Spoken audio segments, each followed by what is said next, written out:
Muchas gracias, Luis. Un gusto compartir estas reflexiones contigo. A continuación viene Hugo Pereira con la charla sobre extractivismo armado.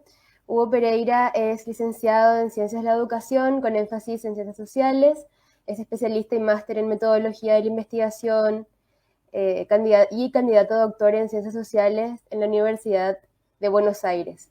Además, es investigador del Centro de Estudios Rurales Interdisciplinarios, CERI, y del Consejo Nacional de Ciencia y Tecnología, CONACYT, de Paraguay.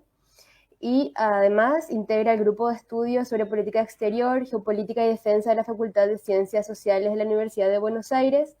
También el grupo de trabajo de extensión, crítica, teorías y prácticas en América y el Caribe, y el grupo de trabajo Estudios Críticos de Desarrollo Rural del Consejo Latinoamericano de Ciencias Sociales, de CLACSO.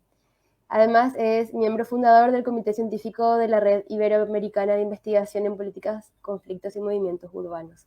Así que es un gusto poder compartir esta charla contigo y te dejo la palabra, Hugo. Muchas gracias. Muchas gracias, Liz. Buenas tardes a todos y a todas quienes nos están siguiendo en estos momentos. Me permito, por favor, compartir pantalla para, digamos, de alguna manera tener una ayuda memoria para esta presentación que voy a realizar a continuación.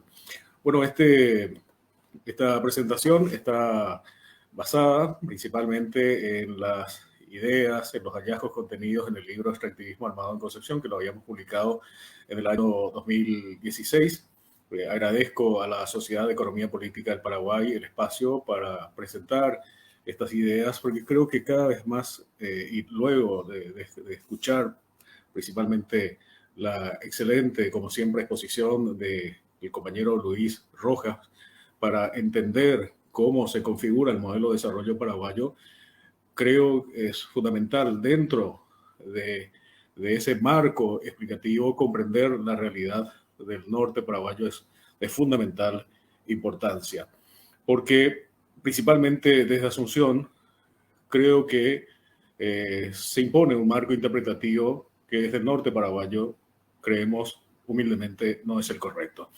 ¿Qué es lo que ocurre en el norte paraguayo?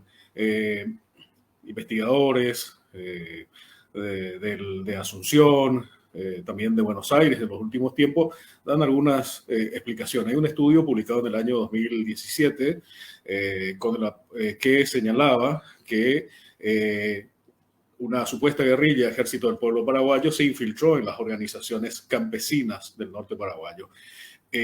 O esa misma investigación señalaba que esa guerrilla supuesta consigue la adhesión de la población mediante la entrega de dinero a personas de escasos recursos económicos, lo cual pone en entredicho totalmente la naturaleza política de una guerrilla que en realidad no puede, no debe de ninguna manera conseguir la adhesión popular a través de entrega de dinero. Eso lo hace el sistema politiquero paraguayo, no lo hace una guerrilla.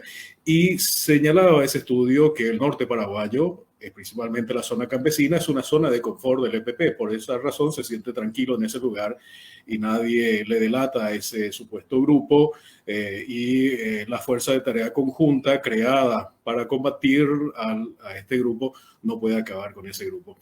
Hay otros que sostienen que el EPP es una organización que lucha a favor de las grandes mayorías populares excluidas, como las campesinas e indígenas, por ejemplo, hacen esa afirmación desde Buenos Aires. A veces es bastante raro cómo desde muy lejos se puede ver mejor la realidad que de quienes están cerca del territorio, de quienes viven en el territorio, que tienen otras explicaciones. Otros desde Asunción dicen que para muchas familias del norte paraguayo sin esperanza ni futuro, incluso no sería lunáticamente radical el terrorismo como una manera de solución a la situación de inequidad social que padecen, indicando que cierta parte de la población le brinda protección y apoyo logístico al EPP. Otros señalan que el sistema político excluyente del Paraguay han bloqueado la posibilidad de la realización de una reforma agraria y han convertido a el país más desigual en el acceso a la tierra, se constituye en una de las causas de la insurgencia rural del Paraguay. Son todas explicaciones que se dan desde Asunción principalmente, desde Buenos Aires en los últimos tiempos. Es importante también ver en los últimos años cómo se ha configurado la explicación de qué es el EPP desde la versión oficial y la versión mediática que proyecta esa versión oficial. En el año 2011, una fiscal del departamento de San Pedro que los del EPP simulan ser campesinos invasores. Una exdiputada del norte paraguayo decía que está demostrado que de día son simples labriegos, agricultores, y de noche son integrantes del EPP. Hablando de metamorfosis, la que lo hablaba Luis, sería como la metamorfosis del campesinado, que de día es agricultor y de noche es guerrillero, ¿no? Y que están absolutamente mimetizados en la población, los integrantes del EPP, de acuerdo a lo que señalaba en el 2013 una senadora, y que actúa la población como campana de esta supuesta guerrilla, de acuerdo a un exdiputado. Lo mismo, la misma explicación lo dan algunos agentes, otros agentes fiscales que supuestamente combaten a esta guerrilla, ¿no? Entonces el EPP, desde la versión hegemónica, es una guerrilla campesina con apoyo campesino.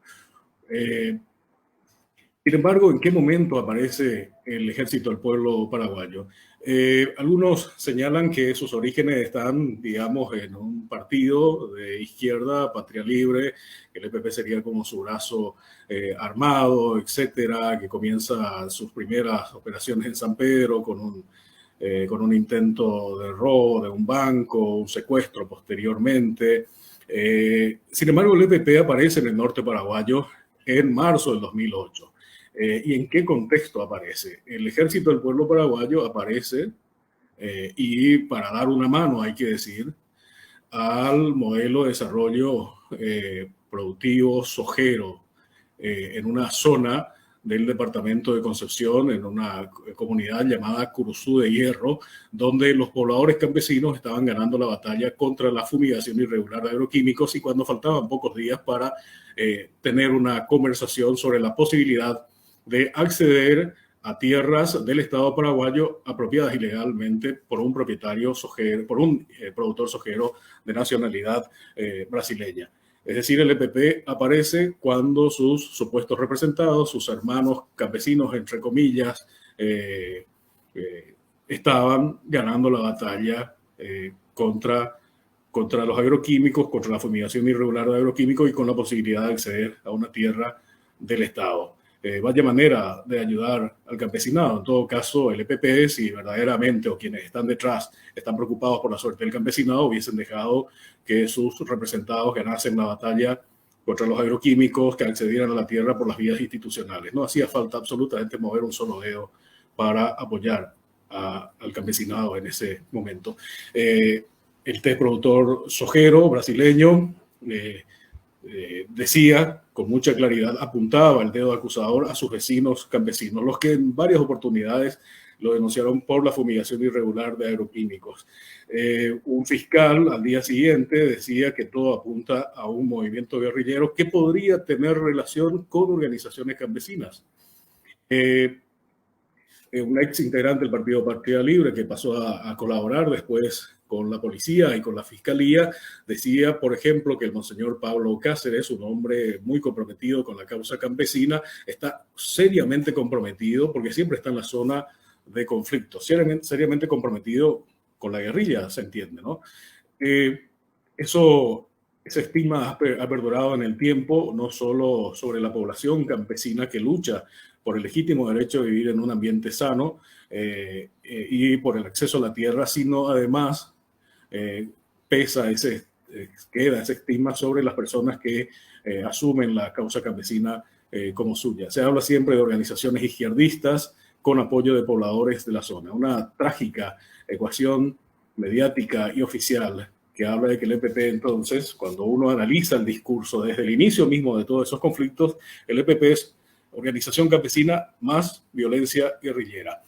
Sin embargo, hay que entender que esto no es una cuestión nueva para el campesinado del norte paraguayo. El campesinado del norte paraguayo tiene una lucidez extraordinaria y siempre ha apelado a la política como herramienta para conseguir sus objetivos, principalmente la conquista de la tierra. Por ejemplo, una comunidad muy,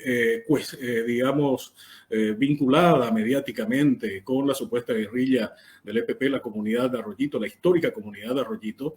Esa es una comunidad cuyas tierras se conquistaron a través de la ocupación de un latifundio que fuera formado justamente después de la guerra de la Triple Alianza contra el Paraguay.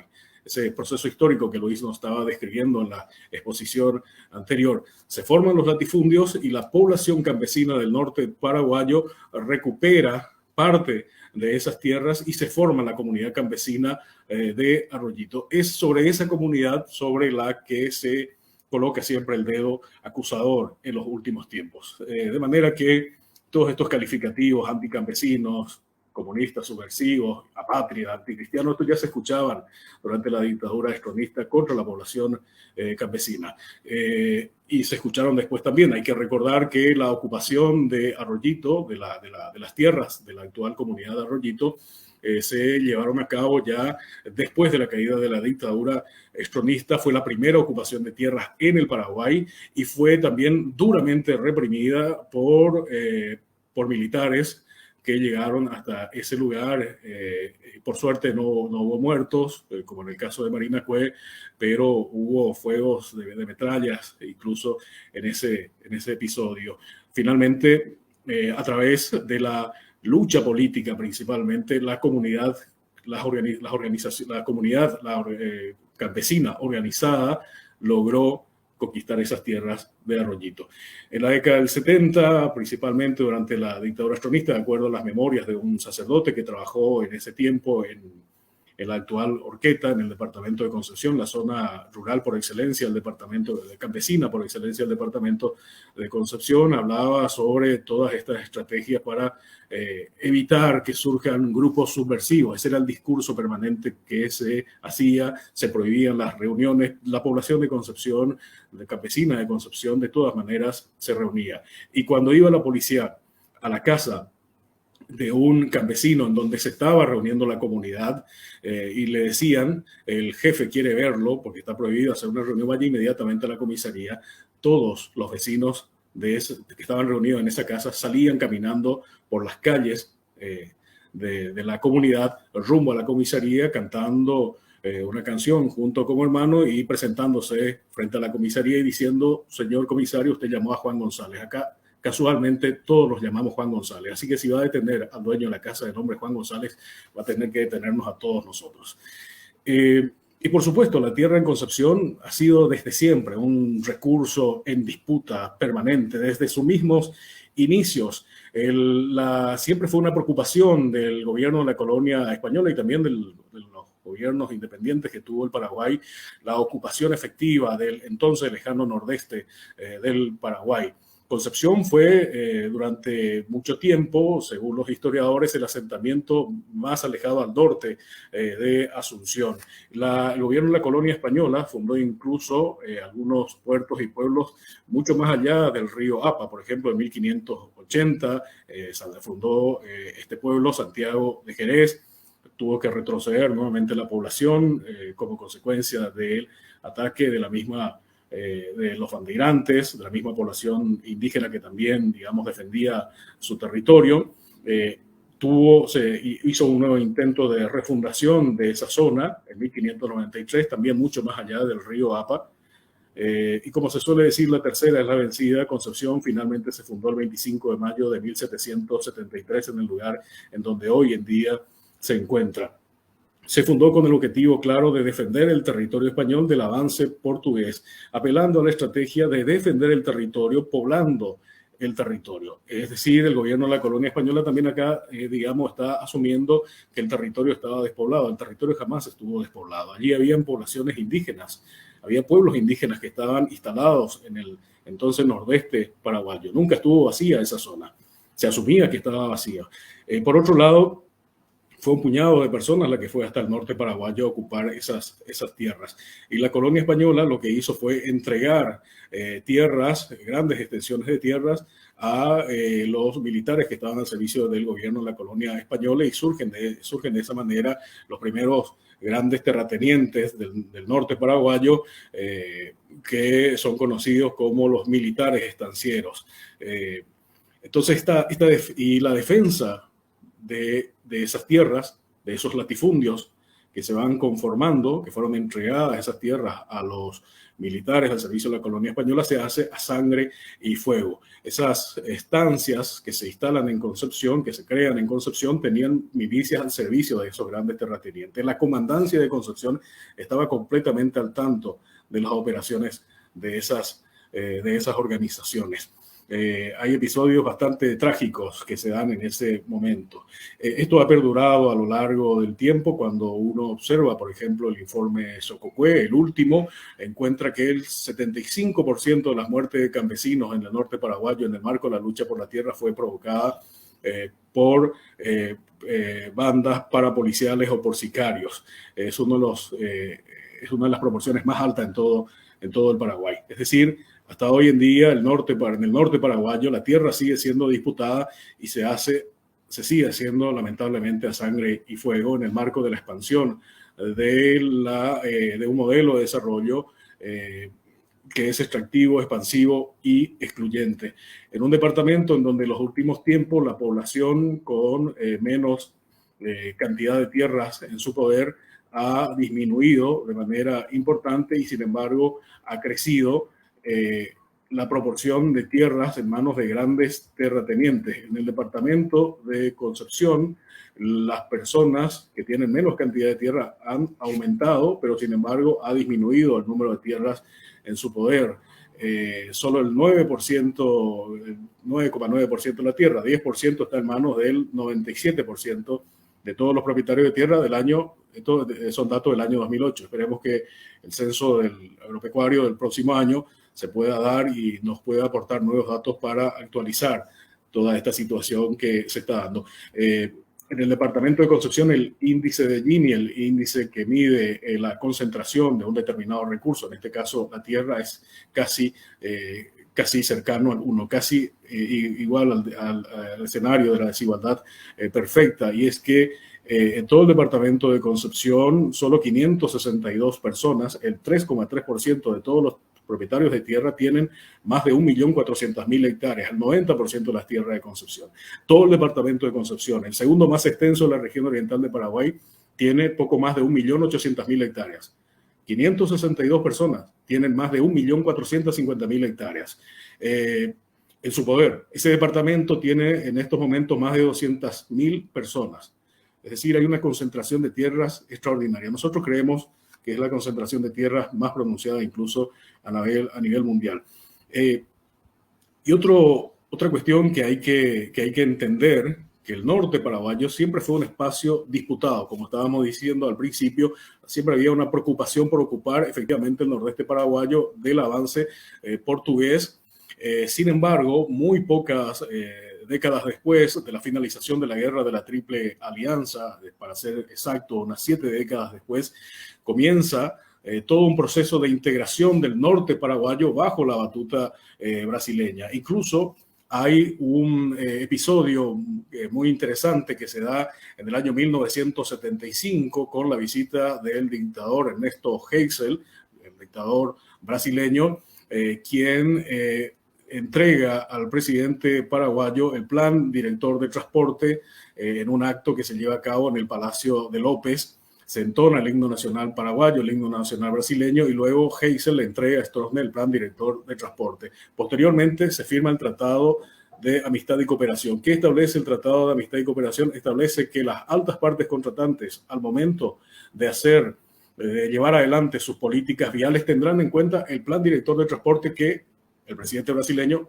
le acababa de entregar al presidente paraguayo.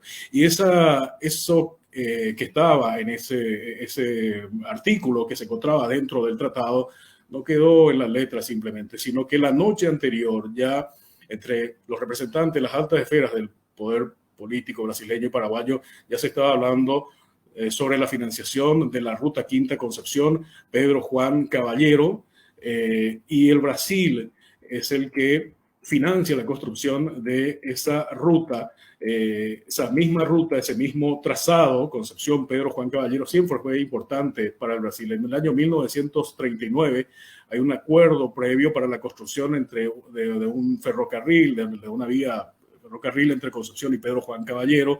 En 1941 se firma el convenio. Por alguna razón ese proyecto no se llegó a concretar. Sin embargo, con el Tratado de Amistad y Cooperación del año 1975 finalmente se logra la construcción de la ruta Concepción-Pedro Juan Caballero, que junto a la ruta Concepción-Pozo Colorado forma parte de toda esa estructura vial que es, incluso según un documento del gobierno de la dictadura estronista, parte del sistema de integración vial Atlántico-Pacífico. Es decir, el norte paraguayo, Concepción específicamente, está en el centro del paso de una conexión vial estratégica para el capital extractivista principalmente, brasileño específicamente, que es el primero que llega al departamento de Concepción luego de la finalización de las rutas que conectan a Concepción con Asunción y con el resto del país. Y llega, una de las primeras empresas que llega al norte paraguayo es el frigorífico Concepción, el mayor exportador de carne de Paraguay, que comienza faenando en la segunda década de los 90 unas 100 cabezas de ganado por día. Sin embargo, llega al año 1991, de acuerdo a los propios datos del frigorífico Concepción, unas 2.500 cabezas de ganado por día. De 100 cabezas en la segunda mitad de los 90 pasa a la actualidad a 2.500 cabezas de ganado por día. 75.000 cabezas de ganado al mes, unas 900.000 al año. Y no solo eso, no hay tiempo para hablar de otros emprendimientos que se han instalado, como por ejemplo un frigorífico que, de acuerdo a lo que se había publicado, es una de las mayores, tiene es la mayor planta, es la mayor planta procesadora digamos, la más moderna planta frigorífica de Sudamérica. En breve se va a construir otro frigorífico en Ihuillaú, etcétera, ¿no? Hay un proceso muy importante que se está dando en ese sentido con la instalación del capital brasileño y que produce, lógicamente, la extranjerización, la brasilerización de las tierras del departamento de Concepción. En 1991, los terratenientes de nacionalidad brasileña tenían el 0,7% de todas las tierras del departamento de Concepción, menos de 15.000 hectáreas. Posteriormente, en el 2008, pasan a más de 218.000 hectáreas en su poder, un salto 15 veces mayor en esos años, 17 años, en ese periodo de 17 años. Los terratenientes brasileños eran en el 2008 los dueños de prácticamente el 14% del territorio del departamento de Concepción. Es una extensión equivalente al distrito de Ihuillaú, el tercero más extenso en la región oriental. El tercero más extenso del departamento de Concepción. En manos extranjeras se encuentra prácticamente el 17% del territorio del departamento de Concepción, lo que es equivalente al distrito, a una superficie mayor a la del distrito de Horqueta, el segundo más extenso del departamento de Concepción, que a su vez es el segundo departamento más extenso de la región oriental de Paraguay. Y eso se da con este proceso extractivista. Se da la disminución terrible de toda su cobertura boscosa. Fíjense ustedes esta imagen de 1984 y la del año 2011, y cómo ha disminuido y cómo ha aumentado la superficie ganadera en ese mismo periodo en el que se da este proceso, y con estas ideas voy terminando, de forma coincidente con la exposición del compañero Luis Rojas, se da en el marco de un proceso absolutamente violento. Esto no se dio con besos y abrazos. Desde siempre fue defendido el latifundio a sangre y fuego. Ese modelo de desarrollo extractivo, expansivo y excluyente de Concepción se posicionó con la violencia y hoy en día se fortalece con la violencia. En el 2013 se habilitó el estado de excepción permanente en el norte paraguayo, que continúa hasta hoy día, para desgracia del pueblo campesino del norte paraguayo, y esta situación debería llevar también a que se mire la realidad de Concepción desde una perspectiva más sincera y no tratar de quedar nada más bien con el discurso oficial y mediático, y por sobre todas las cosas también tener una comprensión más responsable de lo que pasa en el norte paraguayo, sobre cuya realidad, para cuya explicación de su realidad, se pretende, para entenderla, se importan algunos marcos interpretativos que no tienen absolutamente relación con lo que está ocurriendo en el norte paraguayo, en donde hasta hoy en día todo este proceso continúa de una manera cada vez más violenta. Mientras tanto, y totalmente contrario a lo que señalan algunos, el capital internacional goza de muy buena salud y la población campesina no quiere saber absolutamente nada de quienes dicen que son los que luchan supuestamente a favor de las grandes mayorías. El año pasado, las comunidades indígenas y campesinas rechazaron totalmente la famosa gentileza del EPP por unos 2 millones de dólares que le exigieron entregar de víveres y otros implementos que exigieron entregar a la familia Denis como una de las condiciones para liberar, que hasta hoy en día no fue liberado lamentablemente, el ex vicepresidente paraguayo Oscar Denis, y 2 millones de dólares. Qué tremenda ofensa realmente para el pueblo paraguayo y para el pueblo norteño. 2 millones de dólares es fácilmente lo que tiene cualquier programa de un gobierno local de Concepción. Ese es el límite revolucionario del EPP. Con 2 millones de dólares se soluciona todo el problema del norte paraguayo. Yo creería, prestaría mucho más atención o haría ciertas concesiones como norteño que soy, si es que el EPP ni siquiera propusiera a cambio en las negociaciones, ni siquiera propusiera que se confisquen las tierras de los grandes terratenientes de Concepción, sino que simplemente dijera en sus exigencias que se entregaran que se entregaran los títulos de propiedad a las familias campesinas por parte del INDER. Si eso el EPP exigiera, yo estaría dispuesto a hacer ciertas concesiones como norteño, pero con esta cuestión de entregar 2 millones de dólares a la población del norte paraguayo como una gentileza, realmente es una ofensa a la humilde inteligencia del pueblo norteño campesino. Muchas gracias, compañeros y compañeras. Muchas gracias, profesor Hugo Pereira. Sumamente importante la ponencia.